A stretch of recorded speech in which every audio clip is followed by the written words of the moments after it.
Namaskaram, my name is Vijay Raghav. I am a student of music and I play the Carnatic mandolin. This video is the first of a short series that I plan to do on one of the greatest musicians Bharat has seen in the late 20th century, none other than the child prodigy, maestro, and a beloved guru, the great Mandolin Sri U Srinivas. It has been 12 years since his passing, and there are two reasons I'm doing this series. One is, of course, to keep his memory alive within myself as a student and as a player of Carnatic mandolin. Second is to uh, spread more awareness about this instrument and talk about his genius and his astounding contributions to Indian and global music, pass it on to the next generation, the millennials, the Gen Z, and the kids who are starting to learn Carnatic. Great. So, one disclaimer is that I'm not qualified or deserving to talk about this genius. So, like I mentioned, the objective is to keep his memory alive and to pass it on to the next generation. So, apologies if uh, certain statements or certain facts that I say, if there are any errors, kindly apologize. So, I'll begin by talking about three great accomplishments of Srinivas Anna in the world of music. The first, I think, is he successfully added a Western instrument to Carnatic music. So, Carnatic music is about 500 or more years old with its own conventions and norms. And he has successfully adapted a Western instrument to this Carnatic, the demands of Carnatic music, the gamakams, and the intricate ragas and the intricate manodharmam and all of that. Not just playing the instrument, but getting it accepted by established maestros of his time and also the rasikas and all the sabas of his time. It is no mean feat, and that also within a span of 2 to 3 decades.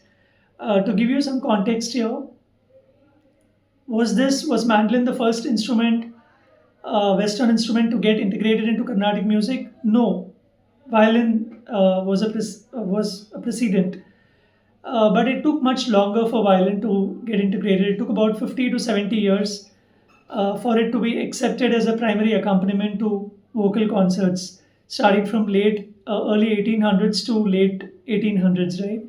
So what Srinivasan has done in 25 to 30 years, being a pitamaha on that instrument, being the first person to play, and his immense contribution is unparalleled, and that is phenomenal. The other thing I would say is he also started teaching very early. I think even before turning 18. I remember meeting him when he was 18. My first meeting with him, and he had, between his concerts and tours, he used to spare time for teaching, and with absolutely no air of his prodigious talent. And I think that is phenomenal, right? So these are a couple of I think accomplishments I would talk about. So with that introduction, I would move on to his three incidents probably that happened in his life in Bala Parvam, right? Typically, before, like, teenage, right, is when typically, like,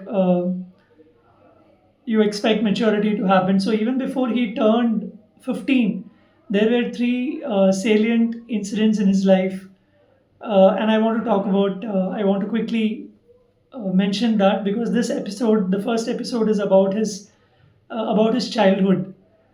So the first is his first concert. Many of his fans would know, but for the rest, his first concert was when he was 9 years old at Gudivada in Andhra Pradesh. and soon it followed. That concert followed performances in Chennai at all the prominent sabhas. So I think by 9, 10 he was giving full-fledged concerts. So that is amazing, isn't it? The second important incident in his life is he performed at an international Berlin jazz festival while he was still 8 or 9. I'm not sure exactly when, but before he turned 10, I think he participated in this international festival, which was extremely well received. And that was another important incident. And the third was when he was 11, he was declared the state artist Asthana Vidwan by the then Chief Minister, Dr. Puruchi Talaivar MGR, MG Ramachandran, the Chief Minister, the then Chief Minister of Tamil Nadu. So 11 years, probably the youngest Asthana Vidwan uh, for a state artist. So these are three salient incidents that happened before he even turned like 15, right?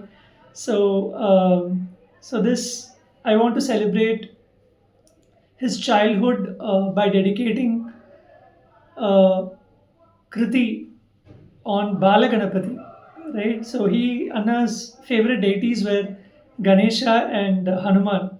He always used to chant Hanuman Chalisa, and he used to love Ganesha. So this dedication, this song is on Balaganapati, Pahi Pahi Balaganapati in Hamsadwani, by a composer known as Madavai Chidambara Bharati. This composer is not one of the most well known, but he has few compositions to his credit.